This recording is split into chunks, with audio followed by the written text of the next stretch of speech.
Hello, Green Wave Nation, and welcome back to the first edition of the 2025 Coach Mofield Show. Coach, it's good to be back with you. Hey, thanks, Chad, for the coverage. Thanks for putting this out there. I know some people enjoy it, and it's always exciting this time of year because everybody starts out 0-0. So so we get our first opportunity against Henderson County, outstanding football team. Well, and that's the thing is it's kind of hard to believe we're already rolling back into another football season. This year's flown by, and so how's preseason been going for you? Well, like kind of what you said, it's hard to believe we're already here, because we start in January. We start after school conditioning, and we pretty much are doing something off and on until the end of last school year in May. And then we give them a couple weeks off in the summer, and then we started back in probably the middle of June, maybe the second. No, I guess it was the first week of June we do our youth camp, and then we bring them in 3 days a week, and essentially you get dead period off, which is 2 weeks. I get about 2.5 off, depends on where it falls. And then we came back July the 10th, and we haven't missed a beat since. We've practiced 5 days a week. We do everything in the mornings. We went to 3 7-on-7s. We went to Greenwood High School in Bowling Green. We went to E-Town, and then we went to a big one that had over 100 teams in it, maybe 80 teams at EKU. Oh, wow. And so that was great for our kids. Our linemen don't go to those. They stay back here and work. And so a lot goes in. I think people don't realize what goes into football, I think, just because what you have to do to get your body ready for the physicality of it.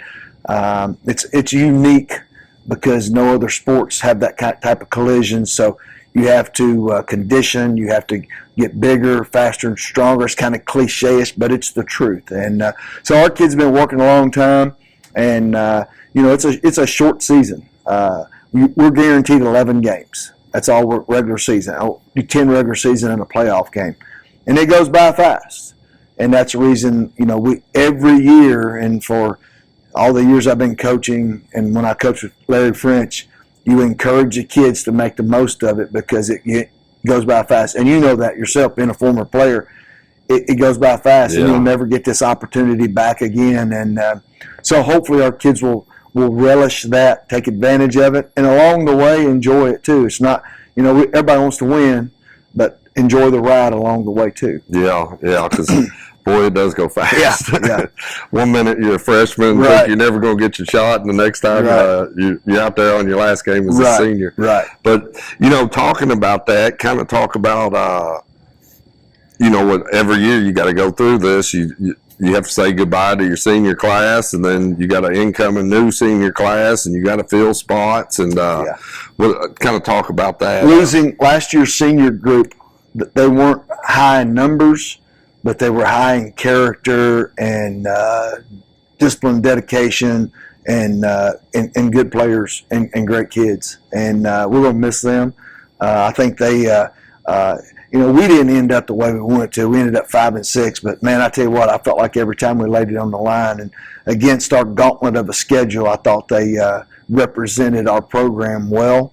I mean, obviously you don't want to be 5-6, nobody does, but I tell you what, it wasn't from a lack of those seniors leading and putting us in the best position possible.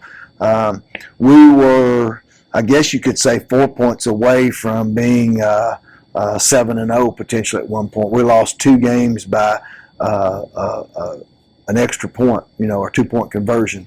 Yeah. So, but anyway, that group, we miss them, and a lot of them are going on to do great things now. But you're right.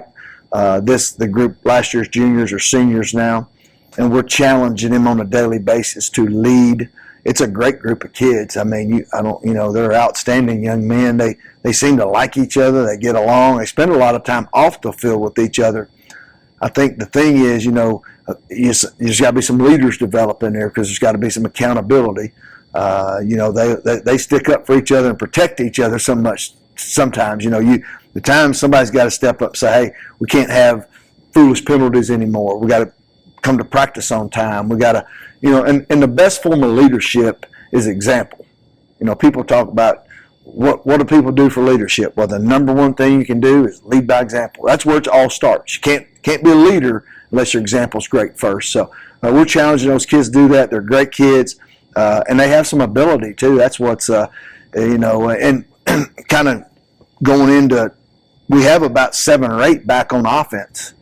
And then on defense, we probably have 5 to 6, maybe even 7 there. And I'm also counting some kids that maybe didn't start, but they played some substantial minutes. So we're veteran. We're definitely veterans on offense, and we're veterans on defense to a certain extent. That's what I think in our first 2 scrimmages makes it a little more upsetting at times, that we're doing stuff like not having a mouthpiece in, or a procedure penalty, or maybe our language wasn't what it's supposed to be. We got to clean those things up. Every once in a while, you're going to get a holding penalty. Every once in a while, you're going to get some type of penalty. But those mental mistakes and silly stuff that get you behind the chains, we've got to clean up. We've got to protect the ball better. But I think we have some experience coming back. So that's exciting. Yeah. Well, and I saw something the other day, and as a former skill position player,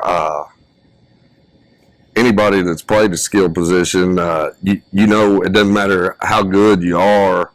If those linemen don't believe in you and they're not doing their job in front of you, you ain't going nowhere. Right. And I saw something the other day on social media that I really liked, and I wish maybe we'd done that back when we played. Was I think it was Cade Scott, your quarterback, Wyatt Rainey, and some of them. Talk about that pancake breakfast. Coach Kirk and Coach Proctor kind of started doing that, and the linemen never get a lot of recognition, and you just got to. That comes with the territory. You got to be, intrinsically motivated, I guess. Because you're not going to get your name in the paper. You're not going to. If a back rushes for 150 yards, it's whoever. It's the back's name. If the quarterback throws for 300 yards, it's the quarterback. Nobody talks about the lineman. Now, if you give up a few sacks, you get your name in the paper, because they'll say Meade County's line didn't perform very well. So we decided that these guys don't get a lot of recognition, and it's encouragement of them going out and performing well. So some of our little skill players, we call them, like our wide receivers, running backs, quarterbacks, because we don't want to disparage our linemen. We call them big skill. So our little skill kids come in and make pancakes for them on Monday morning. So that's and they got shirts. So hopefully it's an incentive for them to. It's a bonding time. It's a time for them to be together, maybe to rehash a Friday night's game, especially if you're having success. Sometimes you don't want to rehash a loss, but that's a good thing they've done, and so that's it's big for our kids. I think our kids enjoy that, and it's something that we started doing. So last week was our first week, so we hope to continue that throughout the year. Yeah, I love seeing that, because some people out there might not realize if you don't have your line, a team without a line, you're not going anywhere. Right. And it's all on all levels. We've seen it in pro ball, teams that have had some great quarterbacks and receivers, but their line. So I thought that was really neat to give those guys recognition, because it all begins and ends with them. And speaking of back to the lines, we have a lot of experience returning there. Backer Robinson and Jesse Bevins returns as our 2 guards. And then we moved Ethan Spencer. He's going to be playing tackle for us, and Thomas Fox. So those 4 guys basically played pretty much all last year. Eric Carmen graduated at right tackle, so we brought Dylan Tucker. Dylan Tucker stepped in again at St. X last year. And then, obviously playing against a premier program in the state, sometimes in the country, in St. X, didn't have a bad snap the whole game. Now, his blocking wasn't as good as we wanted it to, but if we'd have been chasing footballs all night because they're flying over the quarterback's head or between his feet or at his ankles. And Dylan's blocking's improved. He's a smart kid. He's gotten more physical. We've challenged him because we think he can be a good player, and I think he's going to be a good one for us. He's a junior, so he fills that center spot. We were able to move Jesse Bevan out of the center spot because we need Jesse on defense. Jesse arguably could be one of maybe our best defensive linemen when he wants to be. He's hard to move. He's a big kid. He's smart. So Jesse's going to be able to play more defensive line. Now, our defensive line, we got a couple of question marks over there. But I'm telling you, there's 2 kids that if they have a good year for us, we could be pretty good on defense. I'm not putting pressure on them. I'm just telling you the reality of it is we got a kid named Emmett Day who's about 6'1", 6'2", about 280 that doesn't really know how good he could be yet. He could really be a dominant lineman in high school football because he's big, he's strong, he's athletic.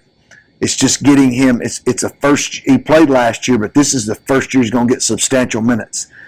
And he only plays defense. And if he kind of figures it out and gets with it, he's going to be hard to handle. And then Cameron Boland, who's a senior, Cameron plays defense only.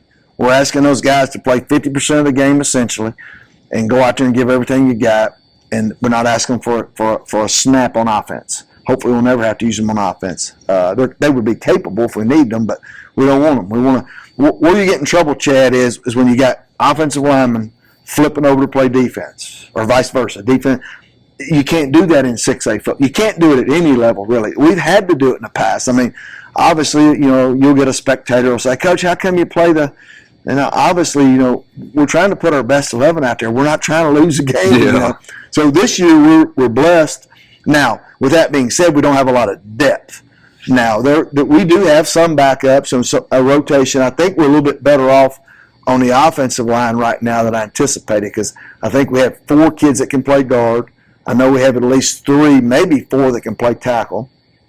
Jesse can go and be the backup center. I say backup just to go in there if we needed somebody for Dylan.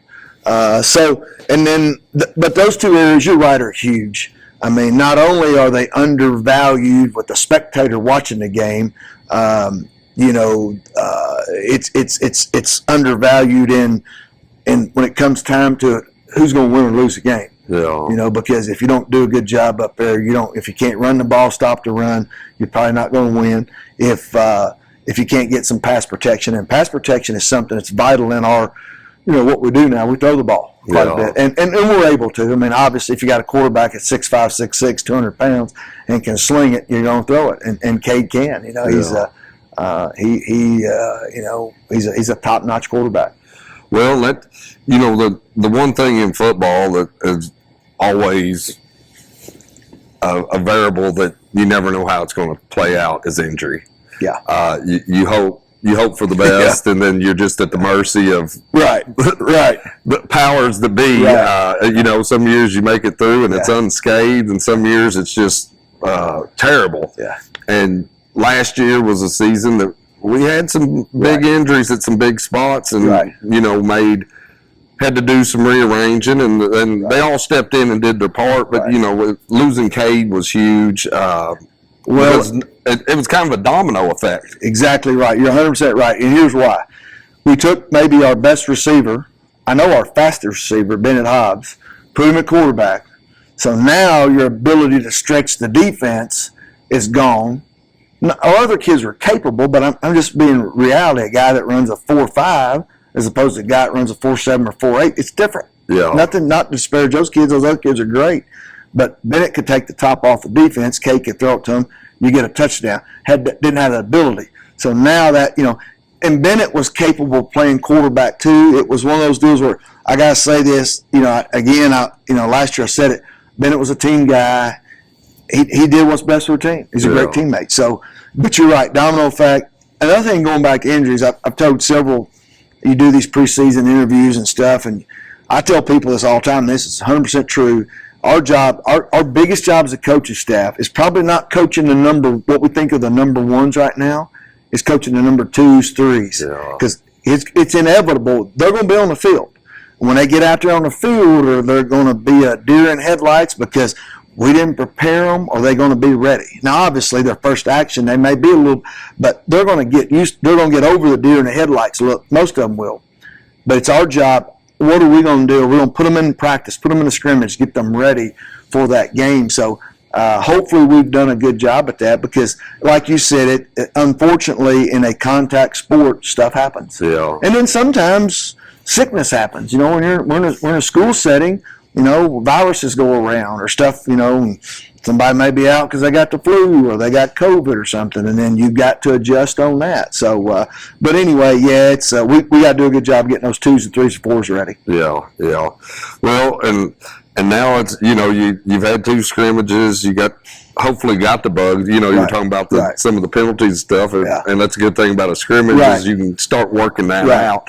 But now tomorrow night, it's the lights are on. It's for real. It's for real. So, how are you feeling going into tomorrow night's game? I know, this is a team that we've got history with, and you were talking about earlier today, or in the interview, a couple 1-point losses, and that Henderson, we went down there last year and played a heck of a game. But from a spectator standpoint, that was a tremendous football game. Yeah. Because you're watching. I mean, it's like whatever you paid. I don't know what they charged, but you got your money's worth. You saw a tremendous game. Now, from our standpoint, it wasn't a tremendous game because we lost. Now, obviously, when I laid down to sleep that night, I felt like our kids left everything on the field. Now, and this is not an excuse. I'm just going to tell you the truth. I tried to speak the truth. We had about 3 kids that didn't play. So I say that to say this. That's not an excuse. I say that to say we played pretty daggone well when we have 3 defensive starters that don't play. So I was proud of those kids, and that's kind of how I look at it. I mean, we may go into tomorrow night's game a little shorthanded, potentially, maybe, but, guess what? The next man up. Yeah. I think you got to that's the way it is sometimes, and that's what happened last year. And those kids performed well, and we came up a little short, but in Henderson County, a tradition-rich program. Of course, as long as I've been here, they've had good football teams. I think they get a lot of support from the community, a lot of support from the administration. They have large numbers down there. They've started in-school weightlifting with their football team, and Coach Boston told me they got every player in a weightlifting class. And the value of that is this: in the winter, when I can tell a kid, you don't stay. You go home. Now, we may keep them 1 day a week because I still think there's a value in the family. You don't want to lose that chemistry. You don't be away from each other. You don't be away from the ones you love because it's a family. So you can maybe come a day a week or whatever, but not 2, not 3, not 4 days a week. And so that's big. And Coach Boston's told me their numbers have grown exponentially. They've gone from 40 kids to over 100 kids. And now, with that being said, you get some that may or may not play, but regardless, numbers help you. And I think that's a way. I think we got to start thinking outside the box. Several programs in Kentucky have 6 period where they have their athletic period, not just for football, it may be for basketball, whatever. So, but anyway, it's an outstanding program. Coach Boston does a good job. They got a tremendous quarterback, Trajan Davis, who I think is a Mr. Football candidate. I did not see him on any of the preseason, but, I told the radio guy today, I said, people don't know what good football is in Western Kentucky, I don't think, because he's one of the best players. Now, he got injured a little bit last year. He's kind of like Cade, but he's about 6 foot, maybe 6'1", about 240, 230, and he's like a fullback, but he's very agile. He can chuck it. I don't know, he probably throw it 70 yards, but he's a tremendous player. They got a running back that's good, too. So we're going to have our hands full. Well, because I remember him, the quarterback from last year. Was he a senior this year? He's a senior, yeah. It seems like he's been down there as long as I've been coaching. And I was going to say, he's a solid kid. They do a tremendous job in the off season, their weight program. And Coach Boston, he and I talk it.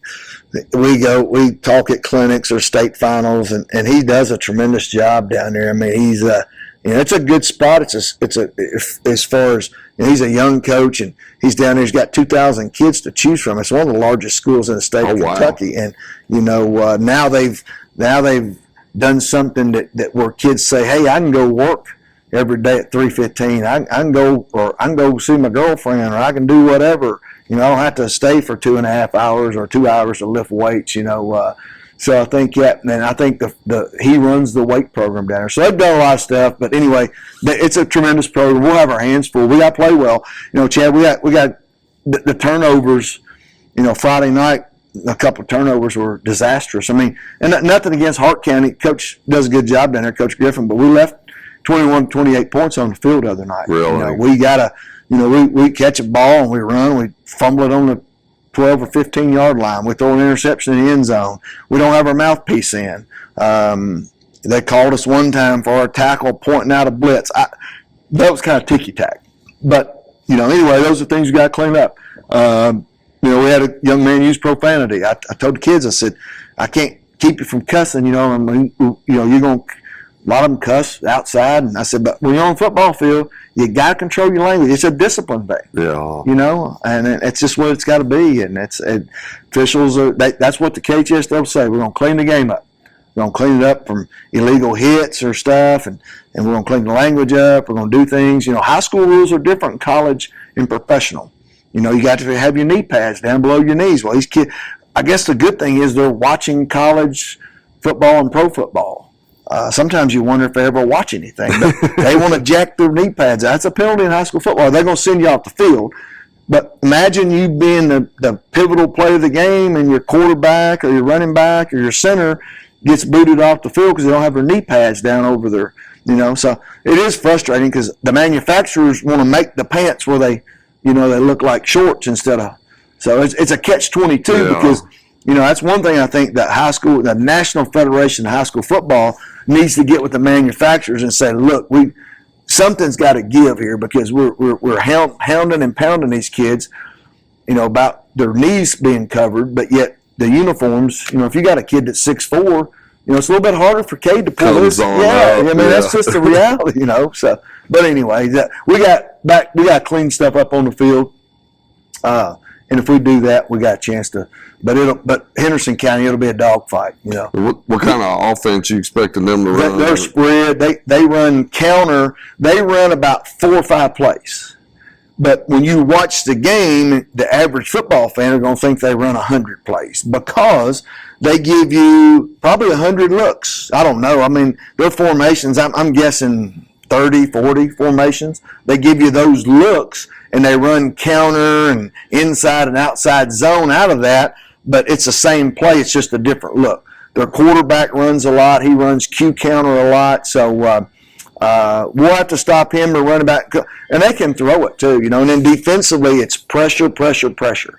I mean, they'll stunt from anywhere and everywhere on the field, and I think that's what they'll do to us. I think they'll challenge us. They'll challenge us to protect it up front, and we really got to be on the same page up front. If not, it could be a long night. Yeah, and so the beauty of it is Henderson County is a pretty good drive. Right. I made that with y'all last year. Yeah. So the last 2 times we've had to go down there. We've been down there 2 times in a row, and it's a long haul. And you're right. They'll be ready to go. Coach Boston will have them ready to go. It'll be and hopefully we're ready. I think a part of the game that we haven't talked much about will be special teams. That's a true third of the game. We better make sure, if nothing else, we at least play even in that. We don't want to get beat in that. You don't want to give up a punt block, a return, or an extra point block, because every point matters. And it seems like those can just be more back-breaking than anything. Right. Like when you have a big breakdown. You're right. One of the worst things you can do is give up a kickoff return because it's either at the beginning of the game, beginning of the half, or after you've scored. Yeah. And you still momentum back just like that. Yeah. So for them that don't know, what time does the game start? The game starts at 8. I think there's some festivities going on. The school system's got a few things going on before that, but the game will start at 8 because you got a Central Standard Time Zone team coming against the Eastern. We usually split the difference, so it's 8 o'clock. I don't think the heat's going to be a factor. It's going to be warmer than it's been all week. I mean, the last few days have been unbelievable. Yeah. I mean, if you could write a prescription out for what kind of day, you got it. I think next week's going to be hotter, but you know what? We can't worry about next week because we're only if we live each day is good at the end and of itself. So hopefully we'll be around next week. Yeah. But right now we'll deal with what it is right now, and it's supposed to be pretty nice, I think. And hopefully there'll be a big crowd come out. If nothing else, I hope people will come out and support these young men. I think football over the years has been kind of a community thing. It's been well supported, and everybody has that optimism at the beginning of the year. Sometimes optimism could wane based on what happens. But anybody that could tell me that last year we didn't put an exciting product on the field, I would argue with you. I thought our kids were exciting. I thought we don't talk a lot about the adversity that we happen during the week. That's another thing.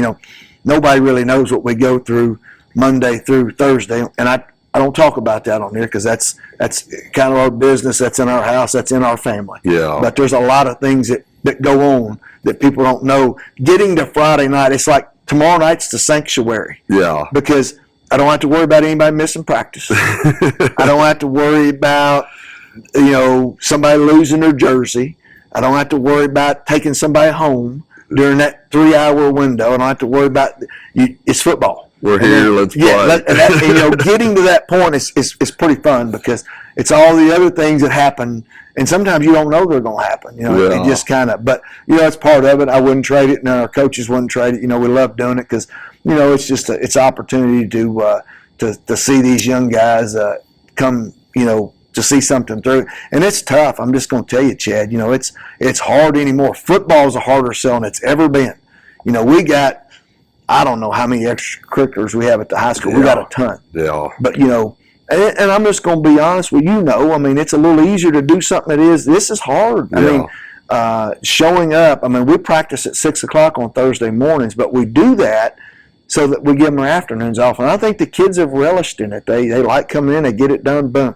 Now Thursdays they can go do something, but anyway, they've worked hard and we're pretty hard on them, but we're hard on them because multiple reasons. Number one, we want them to be better when they leave our program, I think. Obviously we want to win. Everybody wants to win. We wouldn't be doing it if we don't want to win. But I also think if they can learn some lessons doing this, that it'll be valuable for the rest of their life. Yeah. Oh, yeah. Because, you played, I played, and you remember some of that stuff stays with you for life. It's something you take pride in for the rest of your life, too. And you form a brotherhood that, you still see the guys you play with. And, I don't know this, but I'd say inevitably football stories get brought up, because that's part of you. It's part of, it was something special. It meant something to you. If it means something to you, and that's what I tell these kids, if it means something to you, when you lose or not have success, it bothers you. And you want to do better. It's something in there because when you deposit something, it means something to you. So, and that's good. Yeah, so. Absolutely. Yeah. Well, Coach, we'll see you on tomorrow night, and we wish you all the best of luck, and everybody out there, make sure you get down here 8 o'clock tomorrow, fill up Hamilton Field and Death Valley, and cheer these young men on to hopefully what will be a great victory. Thank you, Coach, thank you, and we'll Chad. see you again next week. Thanks for your coverage. Okay.